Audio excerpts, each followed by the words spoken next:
Continuamos con esta serie de videos. Vamos a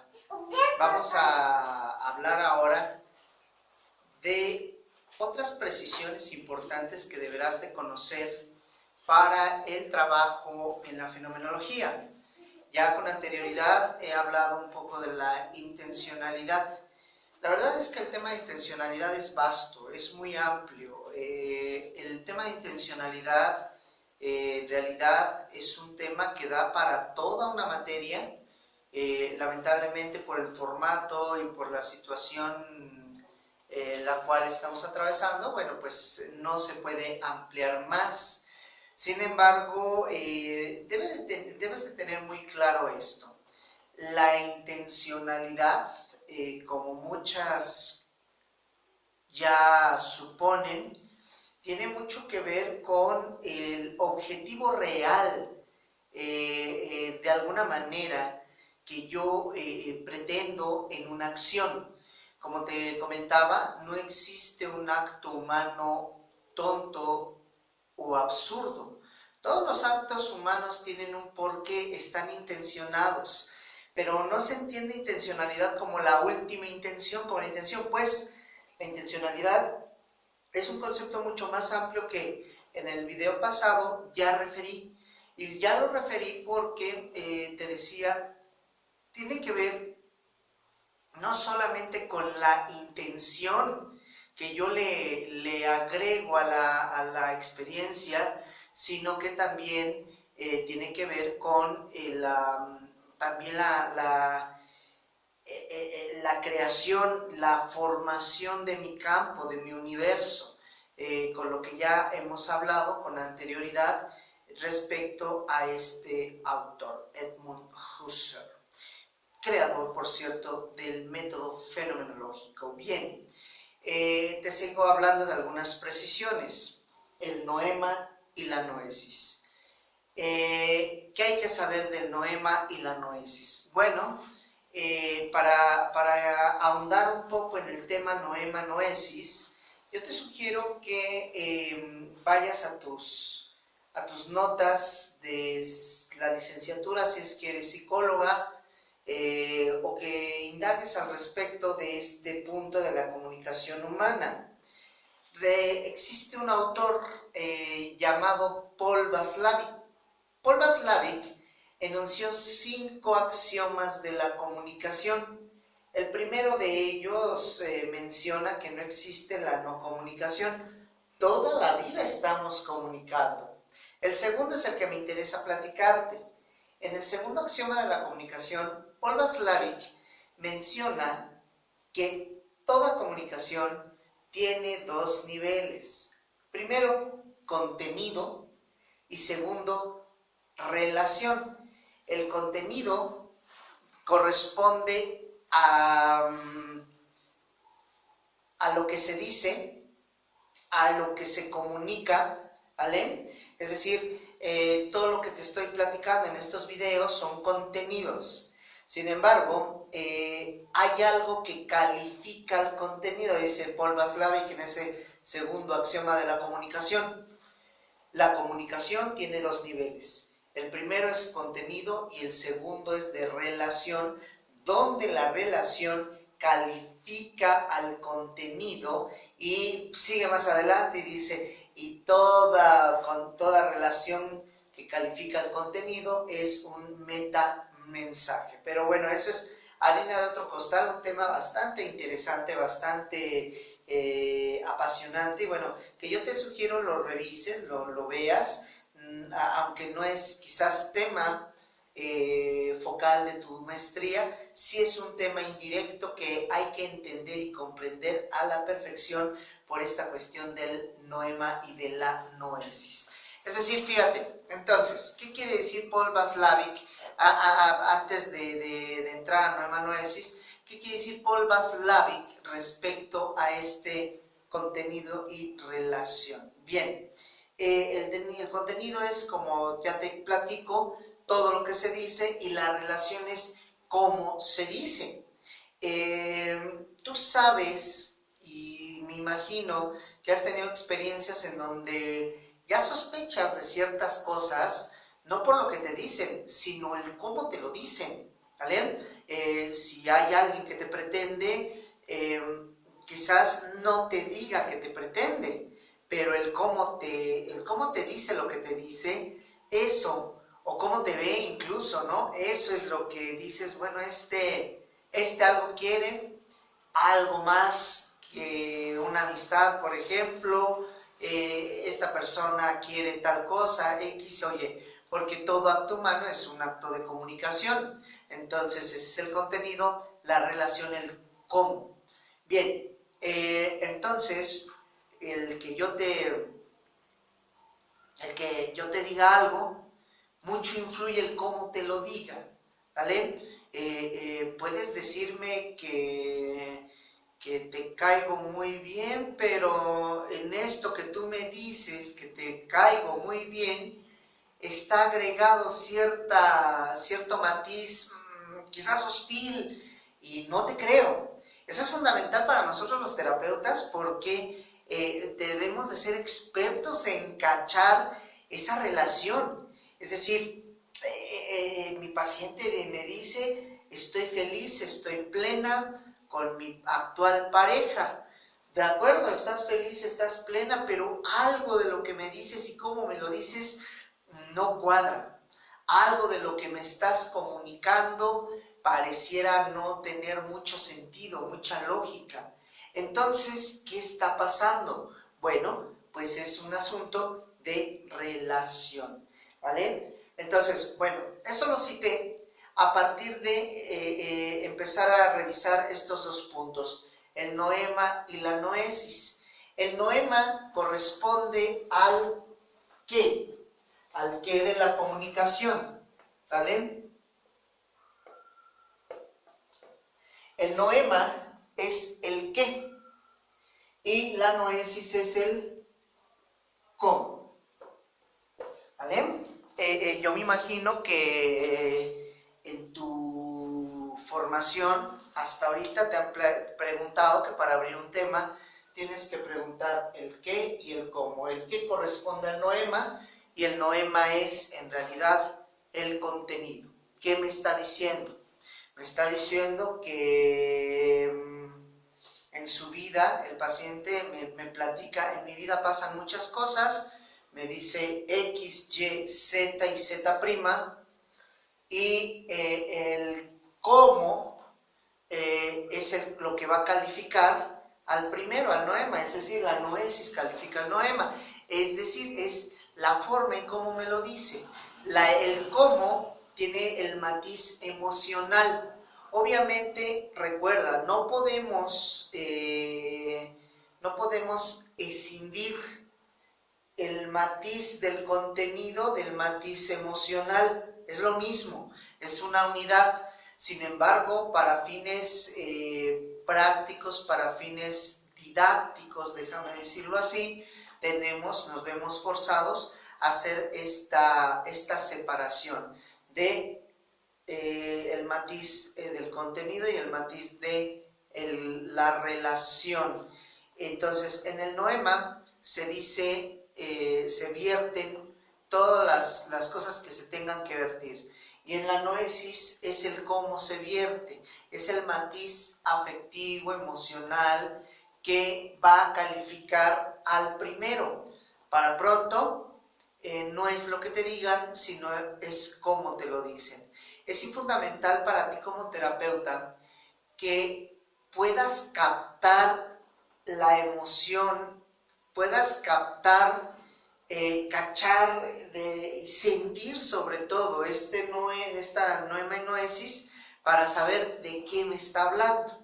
A veces te vas a encontrar más adelante en tu formación ejercicios en donde se te va a pedir que escuches lo que está diciendo tu paciente y de todo este bla, bla, bla, captes inmediatamente de qué te está hablando tu paciente.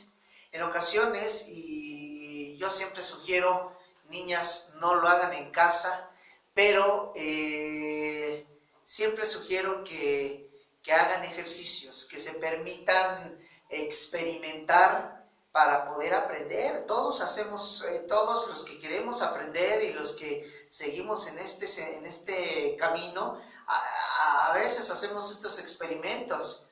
Deja, por ejemplo, que alguien hable y hable y hable y hable y hable para cachar el tema principal, el tema focal.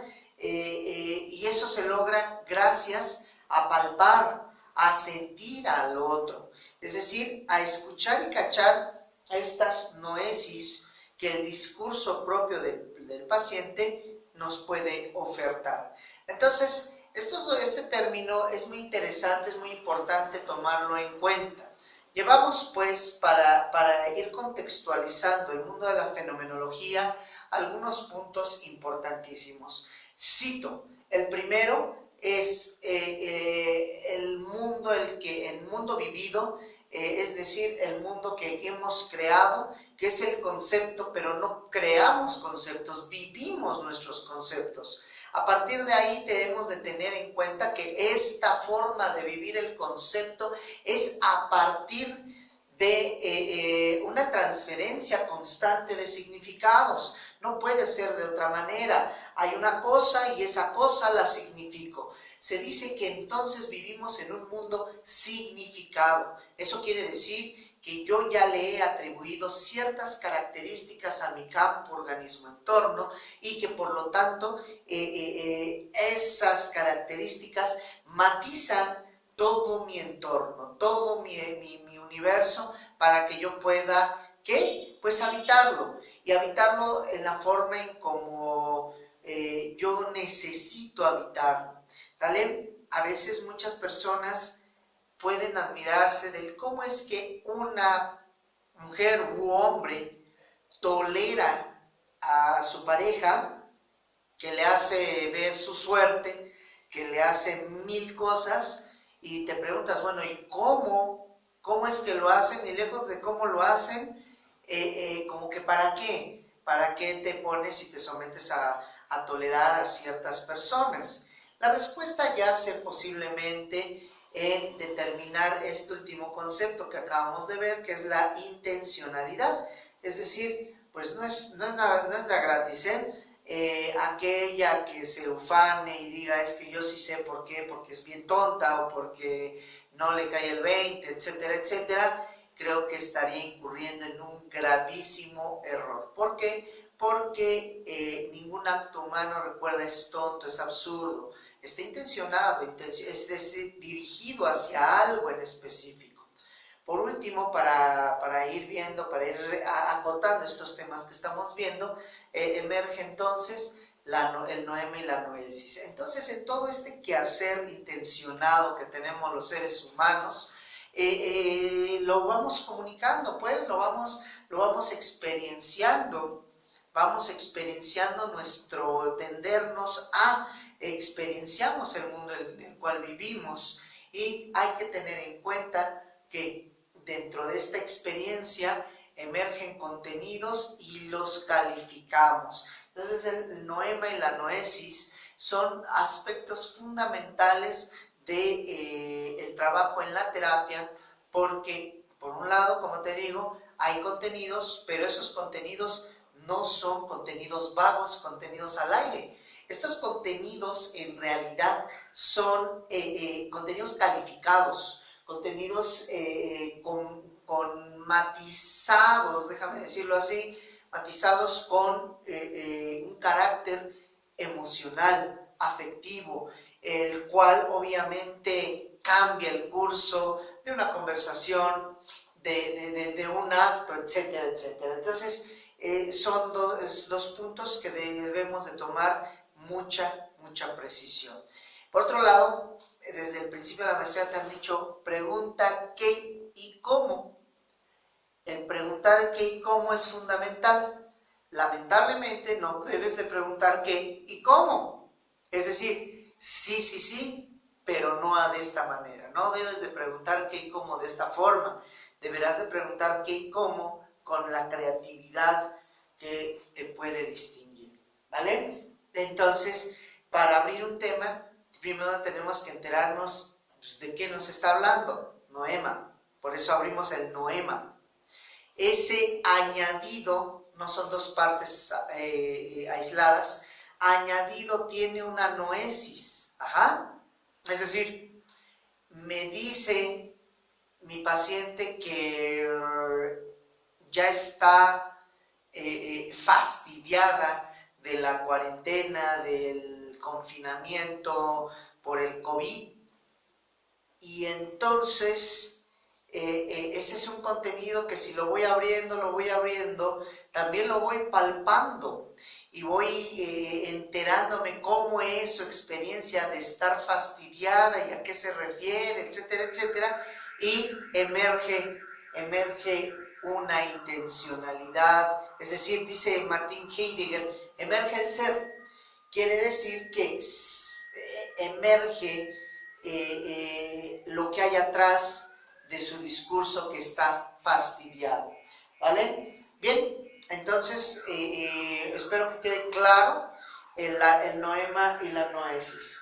Todo psicoterapeuta debe de guardar cierto apego a un método científico, que en este caso es la fenomenología. Para ir a las cosas mismas, dice Edmund Husserl, el científico, es decir, hablar de un terapeuta que, si bien es cierto, somos artistas en lo que hacemos, también somos científicos en lo que hacemos. Este método es lo que nos da validez científica en nuestro trabajo, para ir a las cosas mismas. Es decir, para dejar a un costado la idea de mundo que yo tengo respecto a mi paciente. Entonces, yo deberé de hacer fenomenología. Esto es importante, esto es crucial saberlo. En el mundo de un terapeuta donde diagnostica y no escucha a su paciente, entonces irá hacia lo que él cree que son las cosas y no verá a su paciente. Es decir, lo medirá, lo contrastará con la norma ya preestablecida, y por lo tanto no lo escucharé, no lo podré ver. Pero si tú quieres hacer fenomenología, hacer terapia con este matiz, entonces lo primero que debemos de hacer es fenomenología. Y la regla fundamental para hacer la fenomenología es la regla del epogé. Me imagino que ya te han hablado anteriormente del epogé y te han dicho, eso lo suspendes o lo dejas en la epogé. La epogé o epoché, pero es mejor y más propio decirle epogé, significa suspensión de la actitud natural. Escucha bien, suspensión de la actitud natural no es lo hago a un lado, no es lo tiro. Suspender es esto, es este objeto que cuando lo suelto y va y viene en caída está suspendido. Es como si estuviera levitando, pues no colapsa, está suspendido. Suspensión de la actitud natural. Recordemos, ¿cuál es la actitud natural? Bueno, la transferencia de significados y la totalización de la parcialidad. Esa es la actitud natural. Por lo tanto, la fenomenología entonces ya sugiere y presupone un método antinatural. Pues claro, es un método antinatural porque la actitud natural de todo ser humano es que siempre transferimos significados. Si me dices, hoy cayó una gran tromba en la ciudad de Pachuca, entonces yo transferiré mis significados y quizás te deje de escuchar. Y evidentemente te dejaré de escuchar porque solo yo puedo interpretar grande tromba en la ciudad de Pachuca. Grande tromba para mí es hecatombe en la ciudad de Pachuca. Se cayeron edificios, hubo autos flotando y la gente gritaba por auxilio. Para mí quizás, alguien dirá desde sus casas, bueno, este está muy radical, pero lo cierto es que es algo que hago naturalmente. La EPOGEE sugiere que lo suspendas, es decir, suspendas esta actitud natural de transferir significados y totalizar parcialidades. Alguien te puede decir, fíjate que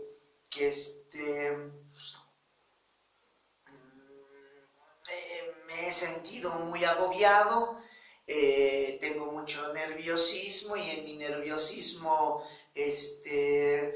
tiendo a cortarme y tiendo a vomitar y tiendo a hacerme daño de muchas formas y aparte he ideado la idea de matarme, ¿vale? Sin embargo, si yo lo escucho desde mis significados, es muy probable que permee todos estos términos que me está diciendo mi paciente con lo que yo conozco, con la psicopatología que revisé en la universidad, con el DSM-5 o 6, no sé en qué versión vaya actualmente, que yo vaya permeando con estas ideas que tengo de mi mundo. Es probable que yo haga este tipo de contaminación en lo que yo estoy escuchando de mi paciente. Entonces, si lo sigo haciendo, dejaré de escucharlo.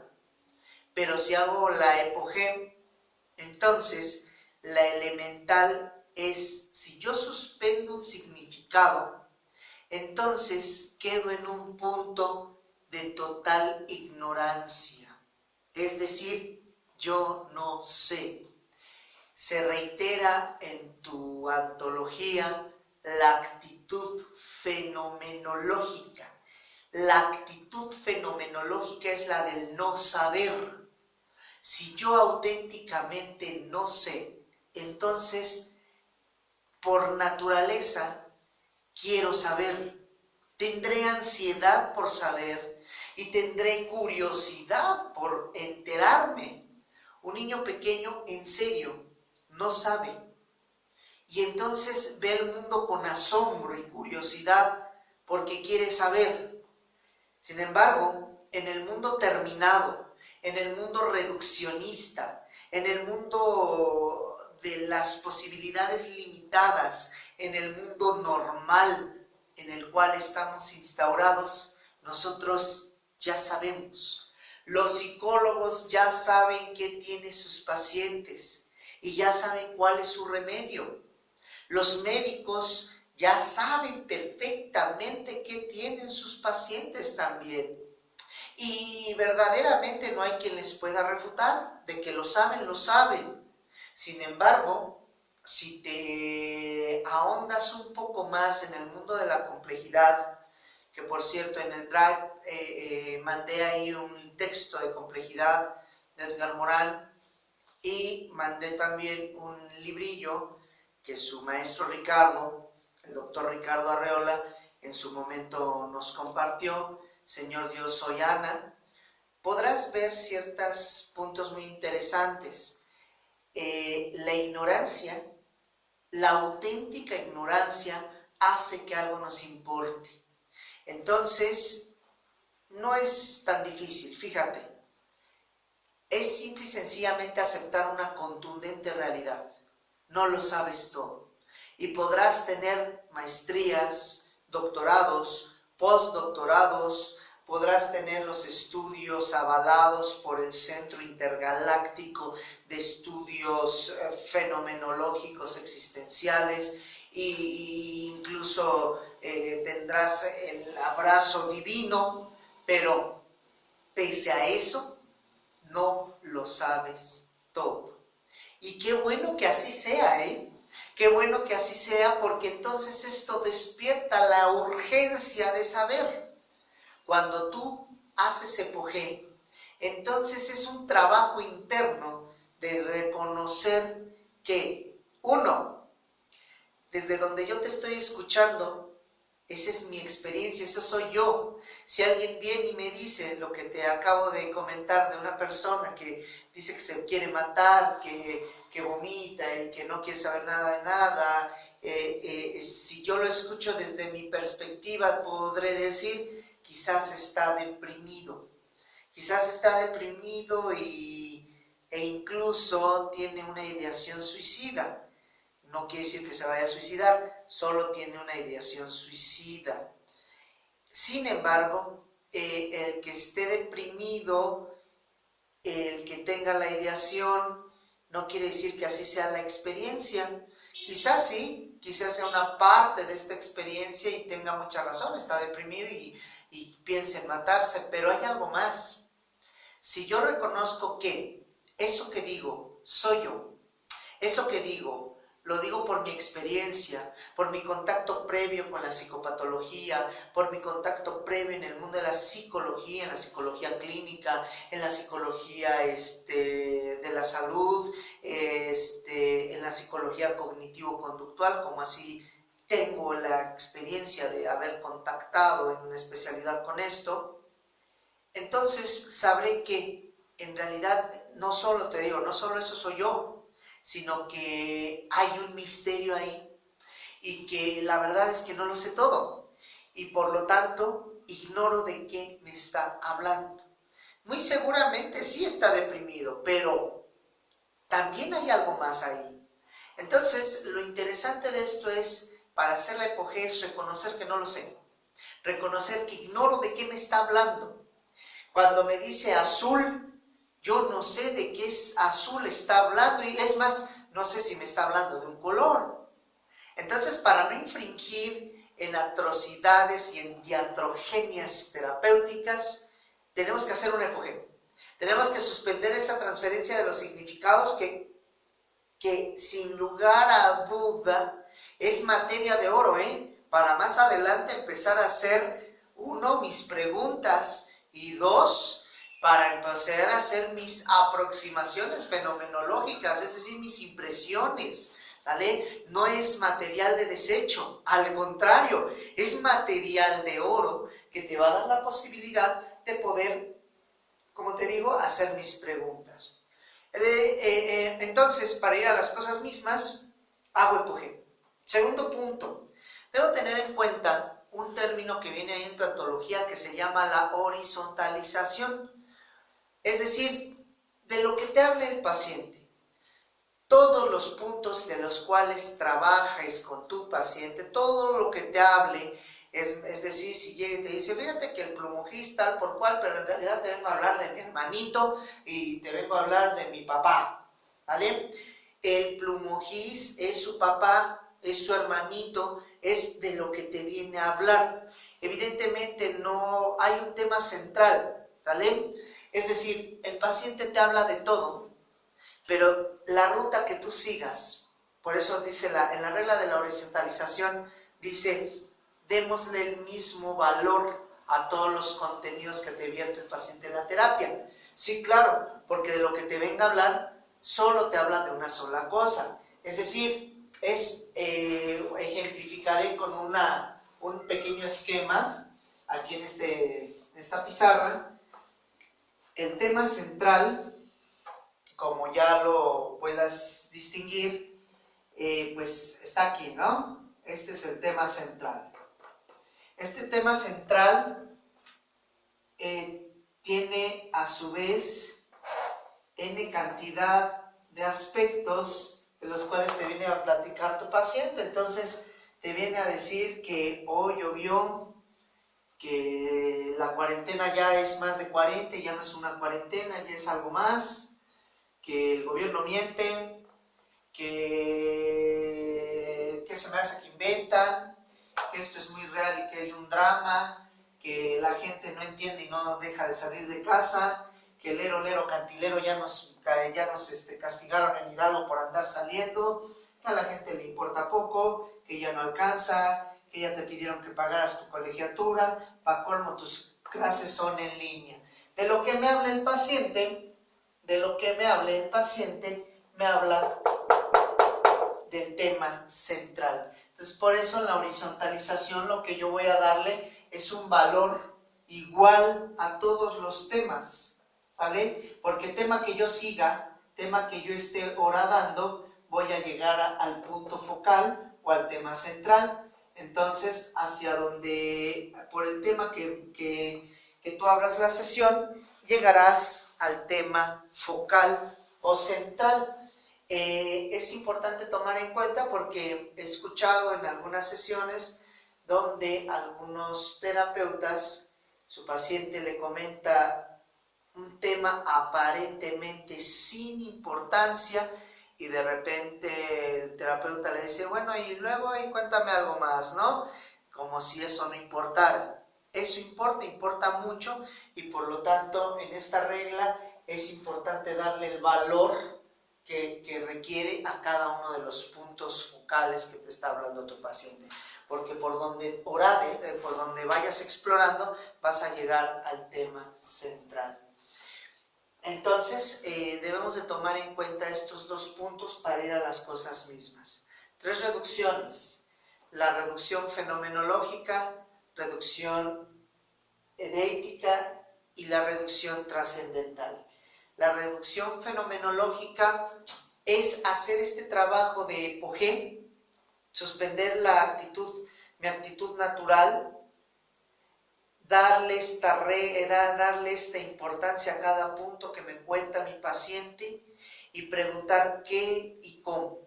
Obviamente de muchas maneras, con muchos matices. Por eso al principio del video les decía, somos artistas. Somos artistas porque debemos ser muy creativos para poder preguntar. Entonces, voy a preguntar qué y cómo de lo que me está diciendo. Voy a abrir el tema, voy a seguir abriendo el tema, voy a seguir preguntando qué y cómo, para que aparezca o que se muestre la cosa, ¿vale? Con Edmund Husserl, él hablará de la cosa. Con Martin Heidegger, él hablará del ser. Se muestra el ser o emerge el ser, ¿sale? Entonces, con Husserl es la cosa, con Heidegger es el ser. Si yo pregunto qué y cómo va a emerger la cosa, en Gestalt le vamos a llamar la figura. Pero no nos vamos a meter a precisiones ni gestálticas ni precisiones existenciales. Simple y sencillamente vamos a hablar precisamente de estas reducciones, así nada más como el método fenomenológico lo encuadra. Entonces, yo pregunto qué y cómo, y entonces en este transcurso del qué y cómo emerge la cosa, ¿vale? Entonces me venía a hablar en el Drive, también subo un video donde yo hago aquí un pequeño ejercicio, ojalá te pueda servir para que hagas tu tarea. Entonces yo pregunto qué y cómo, y mi paciente me viene a hablar de que le duele la cabeza y que ya no soporta la cuarentena y que los días se le van como agua y que pues hay muchas cosas que hacer pero que nunca acaba, etcétera, etcétera, etcétera, etcétera, etcétera. Pero emerge un tema. Emerge su grande tristeza y conduelo que quizás no se puede dar la chance de disfrutar, no hacer nada, ¿vale? Pero eso no nos dice mucho. Eso es la primera reducción, emerge la cosa, ¿sale? Ya sabemos que mi paciente en realidad no se da la chance de, no te voy a decir disfrutar la cuarentena, más bien no se da la chance de simple y sencillamente hacer nada. Y entonces seguimos preguntando qué y cómo, para que emerja la esencia de la cosa. Es decir, cuando te hablo de la esencia de la cosa, me refiero a que mi paciente pueda desvelar junto con el terapeuta, en esta co-creación terapéutica, podamos desvelar eso que exploramos, eso que dijimos que no se da la chance de permitirse hacer nada. y entonces la esencia de la cosa nos muestra que en realidad es una lealtad hacia su madre muerta que siempre le impuso un ritmo de trabajo agobiante y que el autocastigo y sobre todo el sometimiento para parecer víctima es algo que las mujeres o los hombres de esa familia deberán de hacer. ¿Sale? Es algo que no se imaginaba, algo que podríamos decir, eso es una novedad. Entonces emerge la esencia de la cosa.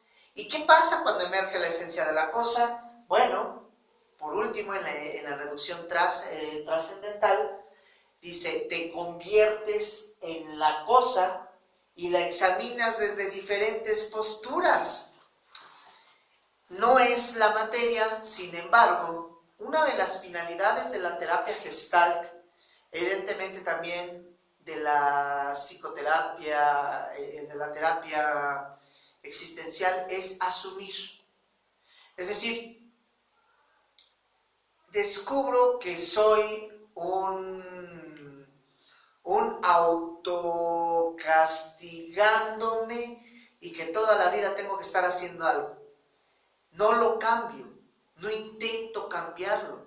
Más bien, dice Fritz Perls, asumo, integro lo alienado. Es decir, me convierto en eso. Me convierto en un alguien que no me doy chance de descansar. Dicen por ahí, y bueno, ¿y cómo hago para olvidar a alguien, para superar un viejo amor, un amor del pasado? Bueno, lo primero elemental es, para poder trascender la experiencia del pasado, lo que yo debo de hacer es, básicamente, permitirme asumir de esta manera. Es decir, amo a mi ex, pues vívete amándolo. Vívete amándolo. Pero oiga, doctor, no era lo que yo no quería hacer. Es lo que menos quiero hacer, porque no te estoy diciendo que no debo de. El problema es ese, que no lo asumimos. Cuando asumimos la cosa, nos convertimos en eso. Me convierto en un amando a mi ex. ¿Y qué implica eso? Implica que yo voy desde fuera hacia adentro, y desde dentro las cosas se ven desde muchas perspectivas e incluso cobra matices de absurdo, cobra matices diferentes, y a eso que yo llamo problema se va diluyendo. Y bueno, son las 3 reducciones fenomenológicas que Edmund Husserl nos va a comentar.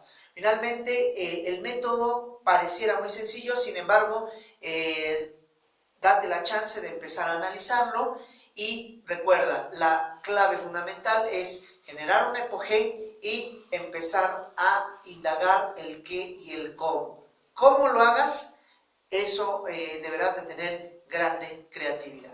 Te agradezco mucho tu atención. Muchas gracias.